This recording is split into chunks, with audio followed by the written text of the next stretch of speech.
House Karachi में पीपल्स पार्टी के central executive committee CEC के इजलास में दीगर अमूर समेत पाकिस्तान डेमोक्रेट मूवमेंट PDM के शोकस नोटिस का मामला भी ज़ेरे बहस आया।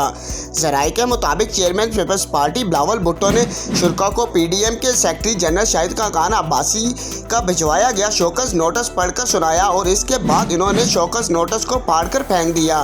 PDM ने पीपल्स पार्टी और ANP को शोकस नोटिस भेज दिया। ज़राए का कहना है कि बिलावल भुट्टो की जानिब से शोकस नोटिस फाड़े जाने पर CEC के शुरा की जानिब से तालियां भी बजाई गईं। इस मौके पर बिलावल का कहना था कि हम सियासत इज़्ज़त के लिए करते हैं, इज़्ज़त से बढ़कर कुछ नहीं। याद रहे कि अपोजिशन इत्तेहाद पाकिस्तान डेमोक्रेट मूवमेंट PDM ने सेनेट में अपोजिशन लीडर के लिए बलोचिस्तान अवामी पार्टी से वोट मांगने पर पीपल्स पार्टी और ANP को शोकस नोटिस जारी किया, जिस पर पीपल्स पार्टी ने सख्त रद्द-ए-अमल और ANP ने इत्तेहाद से निकलने का ऐलान किया था। कैमरामैन असद शफीक के साथ अतीक बशीर, न्यूज़ टाइम 1 लाहौर।